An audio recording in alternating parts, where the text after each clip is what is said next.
আজকের বিষয় আমি আপনাদের সামনে উপস্থাপন করতে চাই, যে বিষয়ে সংক্ষিপ্ত কথা রাখতে চাই, সেটি হলো জাতির পিতা, মুসলমানের জাতির পিতা হযরত ইব্রাহিম আলাইহিস সালাতু ওয়াস সালাম পিতার কাছে যে দাওয়াত পরিবেশন করেছিলেন, সে দাওয়াত পরিবেশন নিয়ে আমি আপনাদের সামনে আজকে কিছু কথা রাখতে চাই। কারণ আমাদের সামনে যত দিন এগিয়ে যাচ্ছে, ততই কিন্তু এগিয়ে যাচ্ছি আমরা মহা ত্যাগের দিনের দিকে, যে দিনটিতে হযরত ইব্রাহিম আলাইহিস সালাতু ওয়াস সালাম সব থেকে বেশি ত্যাগের দৃষ্টান্ত এই পৃথিবীতে তিনি কি বলে রেখে গেছেন। সুবহানাল্লাহ, তার মতন এরকম দৃষ্টান্ত আর কেউ রেখে যেতে পারেন নাই।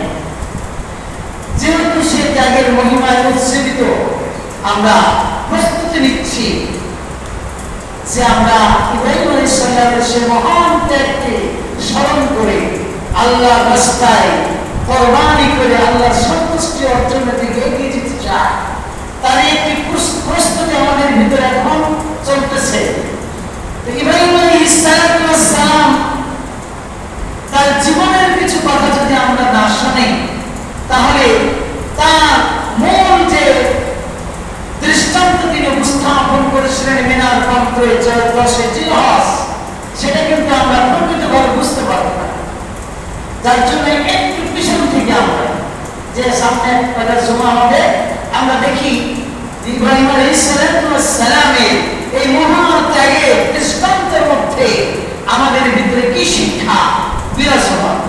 আমরা চেষ্টা করব ইনশাআল্লাহ সে কথাগুলি আপনাদের সামনে উপস্থাপন করবার।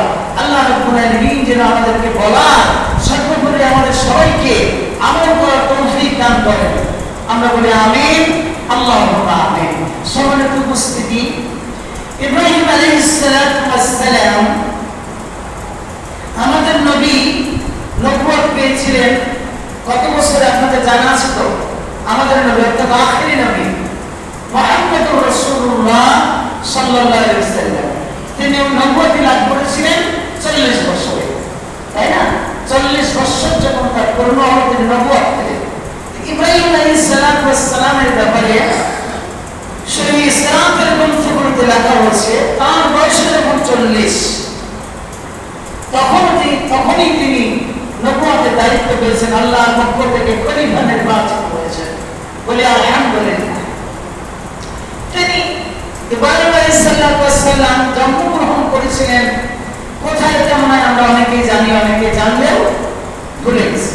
স্মরণ করিয়ে দেওয়ার জন্য আপনাদেরকে আবারও বলি, ইব্রাহিম আলাইহিস সালাম পশ্চিম ইরাকে, ভালো করে মনে রাখতে হবে, পশ্চিম ইরাকে বসরার নিকটবর্তী বাবেল শহরে তিনি জন্মগ্রহণ করেছেন।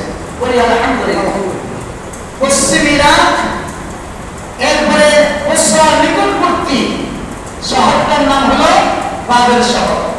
এই বাবেল শহরে মুসলমানদের জাতির পিতা হযরত ইব্রাহিম আলাইহিস সালাম জন্মগ্রহণ করেছিলেন। সম্মানিত উপস্থিতি, তার এই জন্মটা এই পৃথিবীতে যখন হয়েছিল, তখন নবীর কায়দায় শাসন চলত। এই সময় তিনি পৃথিবীতে আসলেন, নবুয়ত লাভ করলেন। সম্মানিত উপস্থিতি, তার যদি আমি জীবন সঙ্গিনীর কথা আপনাকে একটু বলে দেই, তাহলে তার প্রথম স্ত্রী ছিল সারা। প্রথম স্ত্রী কে ছিলেন? সারা ছিলেন। সারা এত বেশি সুন্দরী ছিল, এত বেশি সুন্দরী ছিল, এই পৃথিবীতে সব থেকে সুন্দরী রমণী হলো মা হাওয়া আলাইহিস সালাম। বলি আলহামদুলিল্লাহ। মা হাওয়া হচ্ছে সব থেকে সুন্দরী রমণী এই পৃথিবীতে আছে। যত এসেছেন, যত আসবেন, কিয়ামত পর্যন্ত যত পৃথিবীতে রমণী আসবে, সব থেকে সুন্দর করে তৈরি করেছিলেন আল্লাহ নিজের থেকে, নিজের মন দিয়ে, নিজের একেবারে শিল্পীর যে কারুকার্য, এটা দিয়ে ইচ্ছে করে রূপ দিয়ে আল্লাহ তাআলা হযরত আদম আলাইহিস সালামকে যেমন তৈরি করেছিলেন, তার থেকেই, তার বাম থেকেই তৈরি করেছিলেন তার সঙ্গিনী আমাদের আদিমাতা হযরতে মা হাওয়া আলাইহিস সালাতু ওয়াস সালাম, তিনি ছিলেন সুন্দরী, বিশ্ব সুন্দরী। যদি সুন্দরের রূপ বর্ণনা করতে যাওয়া যায় সারা, আর যুবকেরা ভালো করে শুনুন, স্মৃতির পাতায় গেঁথে নাও। হযরতে সারা সম্পর্কে সারা গ্রন্থ বলতে বলা হলো, এই পৃথিবীতে হযরতে আদম আলাইহিস সালামের স্ত্রী আমাদের মাতা হযরতে হাওয়া আলাইহিস সালাম যদি সর্বশ্রেষ্ঠ সুন্দরী হয়, দ্বিতীয় স্থান যদি কাউকে ভ্রমণের ভিতরে দিতে হয় তাহলে দিয়ে দিতে হবে হযরত সারাকে। সুবহানাল্লাহ। সারা হচ্ছে পৃথিবীর দ্বিতীয় সুন্দরী রমণী। যদি মা আয়েশা, মা খাদিজার রূপের সম্পর্কে কি বলে, সৌন্দর্য সম্পর্কে হাদিসে অনেক বড় ব্যাখ্যা করেছে, কিন্তু তাদেরকে আল্লাহ তাআলা এরকম সৌন্দর্যকে পৃথিবীতে প্রেরণ করেছিলেন। সম্মানিত উপস্থিতি, সারা বেঁচে ছিলেন যতদিন, তার বয়স সম্পর্কে সারা বলতে এসেছে 127 অথবা 130 আনুমানিক এরকম বয়সে তিনি মৃত্যুবরণ করেছেন। 100 উপরে বয়স পেয়েছে, 130 অথবা 27 অথবা একটু 19-20 হতেই পারে। সে সময়ের ইতিহাস কিন্তু ঐতিহাসিকেরা বর্ণনা তুলে ধরেছেন। এটাই আমরা ধন্য জানতে পারছি, অন্তত পক্ষে নমুনাগুলি একটু অনুভব করতে পারছি। সম্মানিত ভাইরা, হযরত ইব্রাহিম আলাইহিস সালাতু ওয়াস সালাম সারাকে প্রথম স্ত্রী গ্রহণ করলেন। আরো অনেকগুলি স্ত্রী ছিলেন, ভিতরে তার বর্ণনা করা হয়েছে। হযরত বিবি রহিমাকে বিবাহ করেছেন, সারার ইন্তিকালের পরে আরো দুইটা রমণীকে বিয়ে করেছেন, যে রমণী দুইটির নাম সারার গ্রন্থগুলোতে বলা হয়েছে। একজনের নাম হলো কান্তুবা বিনতে ইয়াতিন, আর একজনের নাম হলো হাজুম বিনতে আমিন। দুইজন রমণীকে আরো বিয়ে করেছেন। এটা কার নির্দেশ ছিল? আল্লাহ রাব্বুল আলামিন। এবং তাদের ইব্রাহিম আলাইহিস সালামের সন্তান সম্পর্কে বর্ণনা দিতে গিয়া ঐতিহাসিকরা বলেছেন তার 11টি সন্তান ছিল। সুবহানাল্লাহ বলেন। আমরা কিন্তু সব সন্তানগুলোর নাম এখনো জানি না। আল্লাহু আকবার। দুটি সন্তানের নাম ভালো করে আমাদের জানা। একটির নাম হলো ইসমাঈল, আর একটির নাম হলো ইসহাক। সুবহানাল্লাহ। ইসমাঈল পরন্তন বয়সে ইব্রাহিম আলাইহিস সালাম পেয়েছেন। যখন সন্তান পাওয়ার বয়স থাকে না, তখন তিনি পেলেন তাকে, ইসমাঈলকে। কিসের ঘরে? ইব্রাহিম আলাইহিস সালাম দোয়া করলেন, রব্বি হাবলি মিনাস সালিহিন। ইব্রাহিম আলাইহিস সালাম যখন এই দোয়া করেছিলেন, আল্লাহ রাব্বুল আলামিন এই দোয়ার ফসল স্বরূপ হযরত ইসমাঈলকে আল্লাহ তাআলা তাকে দান করে দিয়েছিলেন। আল্লাহু আকবার। ইসমাঈল আলাইহিস সালাম আসার পৃথিবীতে অনেক বছর পরে আল্লাহ রাব্বুল আলামিন ইব্রাহিম আলাইহিস সালামকে আরেকটা পুত্র দান করলেন, তিনিও নবী। তার নাম হলো হযরত ইসহাক আলাইহিস সালাম। ইসহাক আলাইহিস সালাম যখন পৃথিবীতে আসবেন, যখন তার মায়ের গর্ভে আসেন, ইসহাক আবার এসেছেন কার গর্ভে? সারার গর্ভে। সুবহানাল্লাহ বলেন। চিন্তা করেন, কিন্তু সারার কোনো সন্তান হবে না আসার কারণেই সারা বলে ইব্রাহিম তুমি বিবাহ করো। সুবহানাল্লাহ। এটা কিন্তু সারা একটি পারমিশন ছিল, যদি আল্লাহর ইচ্ছা ছিল চূড়ান্ত, কিন্তু সারার একটা পারমিশন ছিল। সে সারার গর্ভে আল্লাহ সন্তান দিয়েছেন কে? আল্লাহ রাব্বুল আলামিন।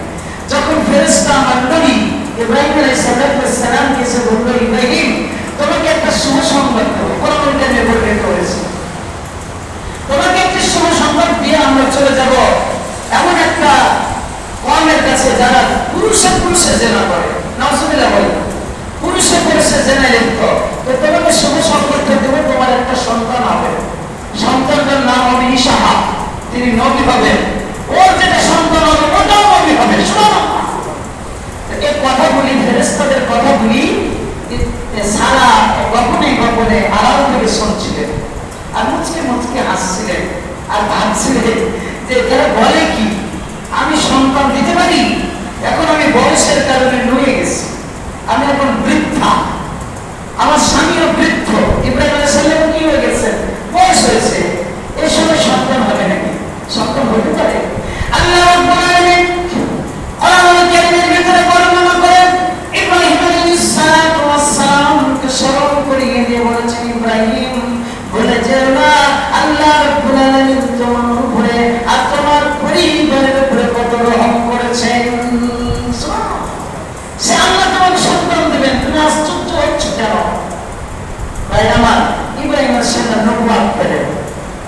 বিস্তারিত বর্ণনা এ দিয়ে কিন্তু আমরা মূল লক্ষ্যে যেতে পারবো না। আগামী সময় আমরা আরো কিছু কথা শুনবো ইনশাআল্লাহ। ইব্রাহিম আলাইহিস সালাম দেখলেন যে তার পিতা বিভ্রান্তির দ্বারা জানে মধ্য, তিনি মূর্তি পূজক, নমরুদের খাসলক, নাউজুবিল্লাহ। মন্ত্রী পরিষদের সব থেকে গুরুত্বপূর্ণ পোস্ট হোল্ড করে আছে তার পিতা। পিতার নাম হচ্ছে আজর। পিতার নাম কি? আজর। যদি ইতিহাসবিদেরা তার আরেকটি নাম দিয়েছেন তারেক, তার আরেকটি নাম হচ্ছে কি? তারেক। কিন্তু আজর নামটাই কোরআনুল কারীমের ভিতরে এসেছে। আল্লাহ রাব্বুল আলামিন কোরআনুল কারীমে বলেন, ওয়াইযা ক্বালা ইব্রাহিমু লিআবিহি আযর। কোরআনুল কারীমে তাকে আজর, আজর একটা মূর্তির নাম। আজর কিসের নাম? একটা মূর্তির নাম। মূর্তিটাকে খুব তিনি ভালোবেসে তার ইব্রাহিম আলাইহিস সালামের পিতা নিয়ে বেড়াতেন। আজর নামক মূর্তিটা, তার নামটা তাকে আজর বলে সব সম্ভব উপনাম দিতে লাগলো। আল্লাহ বললেন, তোমার পিতাকে আজর না বললে কেউ চিনবে না, তাই কোরআনুল কারীমে তার নামটা আজর নামে উল্লেখ করে দিলেন। সুবহানাল্লাহ। ইব্রাহিম আলাইহিস সালাম দেখলেন পিতা মূর্তির বানালে বন্ধ, মূর্তি পূজা করে, হাজার রকম লাত মানাত সব কিছু তারা পূজা করে, গুরুত্ব চলবে না। ইব্রাহিম আলাইহিস সালাম বলে দিলেন, তার পিতার সম্প্রদায়কে বলেন, কোরআনুল কারীমে আল্লাহ পাক বলেন, ওয়াইজি ইব্রাহিমা ইয ক্বালা লিকাওমি ইবুদুল্লাহ ওয়াত্তাকু যালিকুম খায়রুল লাকুম ইন কুনতুম তা'লামুন। আল্লাহ রাব্বুল আলামিন স্মরণ করিয়ে দিয়ে বলেন, স্মরণ করো ইব্রাহিমকে যখন তিনি তার সম্প্রদায়কে বলেছিলেন, তোমরা আল্লাহর ইবাদত করো, আল্লাহর ইবাদত করো, আল্লাহর গোলামি করো, আল্লাহর দাসত্ব করো এবং তাকে তোমরা ভয় করো, এটাই তোমাদের জন্য উত্তম। ইন কুনতুম তা'লামুন, তোমরা যদি তা জানতে, তোমরা যদি তা বুঝতে। তোমরা যে এলার পূজা করতেছো, যে প্রতিমার পূজা করতেছো, জেনে রাখো এরা তোমাকে কিছু দিতে পারবে না, এরা তোমাকে বাঁচাতেও পারবে না, তোমাকে মারতেও পারবে না। এমনকি কোরআনুল কারীমে আল্লাহ রাব্বুল আলামিন বলেন, ইন্নাল্লাযীনা তা'বুদুনা মিন দুনিল্লাহি লা ইয়ামলিকুনা লাকুম রিজকা। আল্লাহ রাব্বুল আলামিন স্মরণ করিয়ে দিয়ে বলেন, ইব্রাহিম বলে দিলেন, ও পিতাজি, তুমি যাদের ইবাদত করতেছো এরা তোমাদেরকে কোনো রিজিক দিতেই পারবে না, এরা রিজিকের মালিকই না। এরা কি না? রিজিকের মালিক না।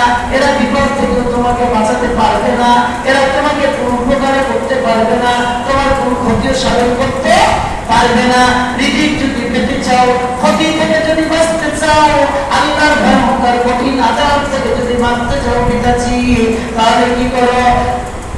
ফাবতাগু ইনদাল্লাহি রিজকান ওয়া'বুদু ওয়াশকুরু লাহু ইলাইহি তুরজাউন। আল্লাহ রাব্বুল আলামিন সাবলীল ভাষায় বলে দেন, ইব্রাহিম বলল, আব্বাজি, ও পিতাজি, আল্লাহর ইবাদত করো, যার ইবাদত করলে তুমি রিজিক পাবা। সুবহানাল্লাহ। ওই রবের ইবাদত করো, যে রবের ইবাদত করলে কি পাওয়া যায়? রিজিক পাওয়া যায়। সুবহানাল্লাহ। কোরআনুল কারীমে আল্লাহ বলেন, আল্লাযী আত'আমাহুম মিন জু' ওয়া আমানাহুম মিন খাউফ। পৃথিবীর মানুষকে আল্লাহ সম্বোধন করে বললেন, পৃথিবীর মানুষেরা, তোমরা যদি রিজিক পেতে চাও, তোমরা যদি নিরাপত্তা পেতে চাও, তাহলে ফালইয়াবুদু রাব্ব হাযাল বাইত। আল্লাহ পাক কাবা ঘরকে নির্দেশনা, কাবা ঘরকে ইঙ্গিত করে বললেন, ও পৃথিবীর বান্দা-বান্দীরা আমার শোনো, তোমরা যদি রিজিক পেতে চাও, নিরাপত্তা পেতে চাও, আমি আল্লাহর রেজামন্দি পেতে চাও, ফালইয়াবুদু রাব্ব হাযাল বাইত, তাহলে এই ঘরের মালিকের ইবাদত করো। সুবহানাল্লাহ। কাবা ঘরের মালিকের ইবাদত, কাবা ঘরের মালিক কে? আল্লাহ রাব্বুল আলামিন। কাবা ঘরের মালিক যখন আল্লাহ, পৃথিবীর মুশরিকদের মালিক আল্লাহ, এই পৃথিবীর মালিক আল্লাহ, জমিনের মালিক আল্লাহ, সব কিছুর মালিক আল্লাহ বুঝাইয়া ইব্রাহিম আলাইহিস সালাম বলেন, পিতাজি, রিজিক যদি পেতে চাও তাহলে আল্লাহর গোলামি করো, শুকর, আর তুমি আল্লাহর নিয়ামতের শুকরিয়া শক্তি আদায় করো, যে দেখো পিতাজি ইলাইহি তুরজাউন, টুডে অর টুমরো, আজ কাল হোক বাজি, একদিন ওই রবের কাছে আমাদেরকে ফিরে যেতে হবে। সুবহানাল্লাহ, কোনো সুযোগ নেই। আমি আপনাদের আলোচনা শোনাচ্ছি, ইব্রাহিম আলাইহিস সালাম পিতার কাছে দাওয়াত পরিবেশন করলেন। দাওয়াতটা পরিবেশন করতে গিয়ে ইব্রাহিম আলাইহিস সালাম পিতাকে ডাক দিয়ে আরো বললেন, তিনি বললেন, ক্বালা লিআবিহি ইয়া আবাতি লিমা তা'বুদু মা লা ইয়াসমাউ ওয়া লা ইয়াবসিরু ওয়া লা ইয়াগনি আনকা শাইয়্যা। আল্লাহু আকবার। হযরত ইব্রাহিম আলাইহিস সালাতু ওয়াস সালাম পিতাজিকে ডাক দিয়ে বললেন, পিতাজি মানে আজকে ডাক দিলেন নির্দিষ্ট করে, ইয়া আবাতি, হে আমার পিতা, হে আমার আব্বা, হে আমার পিতাজি, শোনেন, আপনি এমন এমন কিছু ইবাদত করতেছেন, লা ইয়াসমাউ, তারা কিছুই শোনে না। সুবহানাল্লাহ বলে, তারা তো কিছুই শোনে না, খাবার ইবাদত করতেছেন, খাবার খাওয়া। ইব্রাহিম সালাম বুঝাইতেছে, আপনি শোনে না, কিছু শুধু কি শুনে না, লা ইয়াসমাউ, ওরা তো কিছু দেখেও না, কি খামাতে করতেছেন, ছেড়ে দেন, ওরা আপনার কোনো উপকারই করতে পারবে না। কে বলছেন? পিতা। কাকে বলছেন? পুত্র। কাকে বলছেন? তার পিতাকে সরাসরি দাওয়াত দিচ্ছেন। দাওয়াতের ভাষাটা কি ছিল? আল্লাহ তাআলা হযরত ইব্রাহিম দিয়া বিশ্বনবী জনাবে মুহাম্মদুর রাসূলুল্লাহ সাল্লাল্লাহু আলাইহি ওয়াসাল্লাম তুলে ধরেছেন সুন্দর করে। ও পিতাকে ছেড়ে দেন, ওরা শুনেও না, ওরা দেখেও না, বুঝেও না, নিজের অত্যাচার থেকে নিজেকে বাঁচাতেও পারে না, কারণ তো সব ছেড়ে দেন, প্রতিবার পুরো ছেড়ে দেন। ইব্রাহিম আলাইহিস সালাম আরো ডাক দিয়ে বললেন, ইয়া আবাতি ইন্নী কাদ জাআনি মিনাল ইলমি মা লাম ইয়াতিকা ফাত্তাবিনি। সুবহানাল্লাহ বলেন। আল্লাহ রাব্বুল আলামিন ইব্রাহিমের এই কথা অত্যন্ত সুন্দর করে কোরআনুল কারীমে তুলে ধরে বললেন। ইব্রাহিম আলাইহিস সালাম পিতাকে বললেন, পিতাজি, আমার কাছে এমন একটা জ্ঞান এসেছে যে জ্ঞান আপনার কাছে নাই। আমার কাছে এমন একটা জ্ঞান এসেছে, জ্ঞানটা কে দিয়েছেন? আল্লাহ রাব্বুল আলামিন দিয়েছেন। তিনি বলছেন, আপনার এই জ্ঞান আপনার কাছে নাই, সুতরাং আপনি আমার অনুসরণ করুন। পুত্র তার পিতাকে সরাসরি বলছেন, আপনি আমার অনুসরণ করেন, আমি কি বলতে চাই তা আপনি মেনে নেন। তাহলে কি হবে? আপনি যদি মেনে নেন, তাহলে আমি চেষ্টা করব আহাদিকা সিরাতান সাবিয়্যা, আপনাকে সরল সঠিক পথ আমি বাতলে দেওয়ার চেষ্টা করবো। সুবহানাল্লাহ। আপনি যদি আমার কথা মেনে নেন, আমাকে অনুসরণ করেন বাবা, তাহলে আমি আপনাকে সহজ যে পথ দেব, যে পথ আল্লাহ জান্নাতে ঢুকাই দেবে। আল্লাহু আকবার। এমন একটি পথ আপনাকে আমি বাতলে দেব। হযরত ইব্রাহিম আলাইহিস সালাম পিতাকে আরো ডাক দিয়ে বললেন, পিতাজি, ইয়া আবাতি লা তুআবুদিস শাইতান ইন্নাস শাইতানা কানা লির-রাহমানি আসিয়া। সুবহানাল্লাহ। তিনি বললেন, পিতাজি, আপনি এমন এক জিনিসের ইবাদত করছেন, এমন এক শয়তানের ইবাদত করছেন যে শয়তান আল্লাহর সরাসরি দুশমন, আল্লাহ থেকে তিনি বিতাড়িত, আল্লাহর জান্নাত থেকে বিতাড়িত, আল্লাহ তার উপরে রাগান্বিত। সুতরাং এগুলো ছেড়ে দিতে হবে আপনার। ইব্রাহিম সালাম আরো বললেন, ইয়া আবাতি ইন্নী আখাফ, তার পিতাকে বলছেন, আব্বা, যদি এগুলো ছেড়ে না দেন তাহলে আমার আশঙ্কা। ইব্রাহিম সালাম তার পিতাকে বলছেন, আব্বা, আমার আশঙ্কা যে খুব তাড়াতাড়ি, অতি সম্ভব তাড়াতাড়ি আপনাকে একটা আযাব গ্রাস করতে পারে।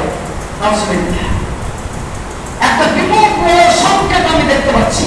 ইব্রাহিম সালাম বলছেন তার পিতাকে, আচ্ছা কি আব্বা, এগুলো যদি আপনি না মানেন, তাহলে আমি দেখতে পাচ্ছি খুব অতি সত্য একটা মহা বিপদ সংকেত এগিয়ে আসছে। আযাবের সংকেত আমি লক্ষ্য করছি যে আপনাকে গ্রাস করবে, ওখান থেকে আপনাকে কেউ বাঁচাতে পারবে না, সম্ভবই না। সুতরাং আপনি আমার কথা মেনে নেন, একমাত্র আমাকে নবী হিসেবে, আল্লাহর খলিল হিসেবে মানেন, আল্লাহর উপর ঈমান আনেন, ওগুলো ছেড়ে দেন। উচিত ছিল ইব্রাহিম আলাইহিস সালামের বক্তব্য শুনে ইব্রাহিম আলাইহিস সালামকে এই বক্তব্য দেওয়ার পরে আজও সব ছেড়ে দেওয়ার কথা ছিল, কিন্তু আজও ছাড়ে নাই, বরং কি করেছে জানেন? আল্লাহ কোরআনুল কারীমে সূরা মারইয়ামের ভিতরে ইব্রাহিম আলাইহিস সালাম যখন দাওয়াত পরিবেশন করলেন, আজও উত্তর দিলেন কি দেখেন কঠিন উত্তর। কোরআনুল কারীমে আল্লাহ রাব্বুল আলামিন বললেন قال أراغب أنت عن الحاتم يا إبراهيم আল্লাহ তিনি বলছেন ইব্রাহিম, ও আমার পুত্র, আমি দেখতে পাচ্ছি তুমি খুব গোমরার দিকে চলে যাচ্ছ। নাউজুবিল্লাহ বলে, তুমি গোমরার দিকে চলে যাচ্ছ, তুমি আমাদের লাত-মানবগুলোকে খুব হিংসা করছো। শোনো ইব্রাহিম, কোরআন সূরাতুল মারিয়াম এবং আয়াত নম্বর আপনাদের বলে দিতে হবে, দেখবেন ইব্রাহিমের উত্তরে তার পিতা কি কঠিন জবাব দিয়েছিল। আয়াত নম্বর হলো 46 ইব্রাহিম আলাইহিস সালামের উত্তরে তার পিতা বলল, ইব্রাহিম তুমি যদি আমাদের মূর্তিগুলো থেকে তুমি যদি ফিরে না আসো এই থেকে, তাহলে আমি তোমাকে পাথর মেরে তোমাকে চূর্ণ বিচূর্ণ করে দেবো, এবং আমি তোমাকে আমার ঘর থেকে বের করে দেবো। কঠিন কথা না? কঠিন কথা। পাথর মেরে তোমার মাথা ফাটাবো এবং আমার বাড়ি থেকে তোমাকে পরিবার থেকে আমি বের করে দেবো। ইব্রাহিম আলাইহিস সালাম ভয় পেয়েছিলেন নাকি? বরং পিতার জন্য দোয়া করেন না, সুবহানাল্লাহ বলেন। ইব্রাহিমের জন্য কি বলে আজরের জন্য ওই মুহূর্তে তিনি দোয়া করেন না। কি করেছেন? এই উত্তর যখন আজর দিলেন, ইব্রাহিম আলাইহিস সালাম বললেন ক্বালা সালামুন আলাইকা, সুবহানাল্লাহ বলেন। সুন্দর করে তিনি বলে দিলেন, আব্বা আপনার উপরে শান্তি বর্ষিত হোক। আল্লাহু আকবার। আমি দোয়া করি আল্লাহ আপনাকে হেফাজত করুন, গোমরা থেকে হেফাজত করবে, হেদায়েত দান করুন। আপনার উপরে আল্লাহ হেদায়েত দান করুন। ইব্রাহিম কিন্তু চাইছেন, আর ইব্রাহিম আলাইহিস সালাম আশা করেছেন আল্লাহ আমাকে বিমুখ করে দিবেন না। ইচ্ছা করলে তিনি রেগে যেতে পারতেন। ইব্রাহিম আলাইহিস সালাম রাগান্বিত হয়ে পিতাকে বলতে পারতেন, এত করে বললাম বাড়ি থেকে বের করে দিবেন, ঠিক আছে বের করে দেন।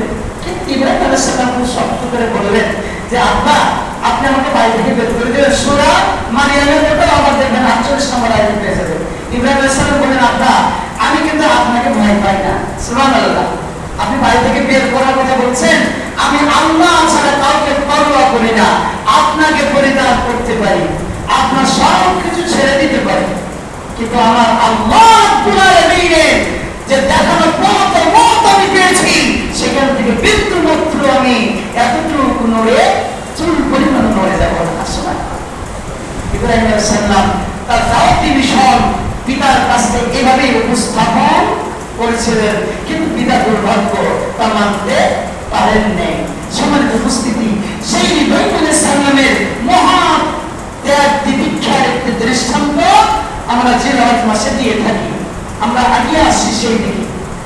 তিনি যে পিতার কাছে দাওয়াত দিয়ে শেষ করে দিয়েছিলেন তা না, কি কঠিন পরীক্ষা উনি তার উপরে গেল, কত পরীক্ষা তার উপরে চললো, কত নিষ্পেষণ চললো, কত জুলুম চললো, নমরুদ কত অত্যাচার চালালো, আগুনে তাকে নিক্ষেপ করলো, তাকে কত অপবাদ দেওয়া হলো, সব কিছুকে হজম করে ইব্রাহিম আলাইহিস সালাম আল্লাহর সব পরীক্ষাগুলিতে উত্তীর্ণ হয়ে আল্লাহ পাকের কাছে নির্বাচিত হলেন। যে আল্লাহ রাব্বুল আলামিন কথা বললেন, ইব্রাহিম আমি আল্লাহ রাব্বুল আলামিন তোমাকে পৃথিবীর মুসলমানদের জাতি পিতা বানায় দেব। সুবহানাল্লাহ। মিল্লাতা আবিকুম ইব্রাহিম ওয়া সাম্মাকুমুল মুসলিমিন। সুবহানাল্লাহ। আমি তোমাকে পিতা বানালাম মুসলমানদের, আর আমি নাম দিলাম তোমাদের নাম হলো মুসলমান। তোমরা কি মুসলমান? এটা আমি আল্লাহর পক্ষ থেকে দেওয়া নাম। মুসলমান নাম কারো তৈরি করা কোনো গোষ্ঠী, কোনো দল, কোনো মত তৈরি করে মুসলমানের নাম রেখেছেন এটা না। মুসলমানের নাম রেখেছে ওয়া সাম্মাকুমুল মুসলিমিন। আল্লাহ রাব্বুল আলামিন নিজেই সম্বোধন করেছেন। আজে বাজে যা নামকরণ করা হয়েছে এটা মানুষের তৈরি করা। মুসলমানের নামকরণ করা আল্লাহ, ইসলামের নামকরণ করা আল্লাহ। মুসলমান ইসলাম নামকরণ বাদ দিয়া যা কিছু রয়েছে সব মানুষের তৈরি যেগুলোকে বিসর্জন দিতে হবে, যেগুলোকে ছেড়ে দিতে হবে, যেগুলো সব তাগুতি পথ। আল্লাহ তাআলা হেফাজত করুন, আমাদেরকে আমল করার তৌফিক দান করুন বলে আমিন। ইব্রাহিম আলাইহিস সালামের ত্যাগের মহিমা উচ্চরিত হয়ে আমরা এগিয়ে যাচ্ছি, কুরবানির প্রস্তুতি আমরা নিচ্ছি আলহামদুলিল্লাহ। সমর্থমান ব্যক্তিরা সবাই কুরবানি নেওয়ার প্রস্তুতি নেন। আমি বলবো কুরবানি অনেকের কাজ, অনেকের কাজ, আকিকা থেকেও অনেকের কাজ। সুবহানাল্লাহ। যদিও আকিকা অভিভাবকের পরিচয় বহন করে, সুবহানাল্লাহ। আকিকা নেবেন না পরিচয়, পুত্র পিতা পুত্রের পরিচয়ের ঘাটতি পড়ে যাবে, পরিচয় হতে পারে না। তার থেকেও গুরুত্বপূর্ণ হচ্ছে এই কুরবানি। এটার প্রস্তুতি আপনাকে রাখতে হবে। আপনি চেষ্টা করবেন কুরবানি করবেন, এটা ফরজ মনে করবেন না আবার যে হুজুর যেভাবে বলছে মনে হয় ফরজ হয়ে গেল নাকি। না, কুরবানি দেওয়ার চেষ্টা করবেন যদি সম্ভব থাকে। আপনার ছোট্ট একটা বকরি বাচ্চা হলেও যদি সেটা শরীয়তের মধ্যে চলে আসে, সেটা দিয়েও হলেও আপনি কুরবানিতে অংশগ্রহণ করবেন। এই শরীর বন্ধ মনোযোগ রাখছি। মহাত্যাগের মাস হচ্ছে জিলহজ, যেটা আমাদের সামনে সমাগত, যে মাসে অনেকগুলি ফজিলত রয়েছে। এমনকি রমাদান মাস থেকেও বড় ফজিলতের মাস হচ্ছে কিছু দিন রয়েছে যেগুলি হচ্ছে অনেক বড় ফজিলত, সেটা হচ্ছে জিলহজ মাসের ভিতরে। তার গুরুত্ব আপনাদের সামনে তুলে ধরার চেষ্টা করবো। রমাদান মাসে সর্বপ্রকার আছে বলে রমাদানের মাস আর অনেক বড় মর্যাদা, কোরআন নাযিল রয়েছে মাসে। আর এই জিলহজ মাসে আমার সামনে কয়েকদিন পরে পাবো, এর মাসে কি চিন্তা করেছেন কতগুলো ত্যাগ? শুধু কুরবানি আছে এমন একটা দিন এই মাসে রয়েছে, জিলহজ মাসে, যে মাসে কি হয় পৃথিবীর আনাচে কানাচে থেকে 30-40 লক্ষ আল্লাহর গোলামেরা, বান্দা বান্দিরা লাব্বাইকা আল্লাহুম্মা লাব্বাইক লা শারীকা লাক লাব্বাইক ইন্নাল হামদা ওয়ান নি'মাতা লাকা ওয়াল মুলক লা শারীকা লাক, এতগুলো তালবিয়া তারা দিতে থাকে। অর্থাৎ হজের দিন সেদিন আমাদের এই জিলহজ মাসেই থাকে। পবিত্র ওই জিলহজ মাসে ওই একটা দিনে কেউ যদি রোজা রাখতে পারে, আরাফার দিন আরাফায় যারা অবস্থান করবে, তারা রাতি থেকে যারা বাইরে থাকবো, আমরা যদি রোজা রাখতে পারি তাহলে 1 বছরের আগের পরের সবিরা গুণাগুলি মাফ করে দেবেন আল্লাহ রাব্বুল আলামিন।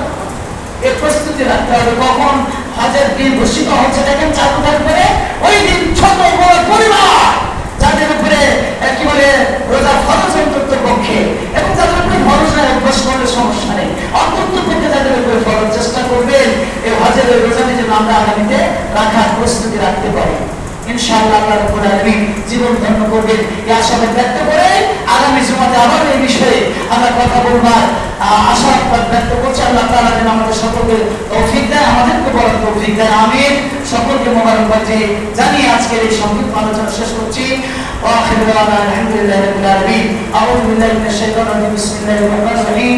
يا أيها الذين آمنوا اجتنبوا الصلاة من يوم الجمعة فاسعوا إلى ذكر الله وذروا البيع ذلكم خير لكم إن كنتم تعلمون. صدق الله العظيم. سبحان ربك رب العزة عما يصفون وسلام على المرسلين والحمد لله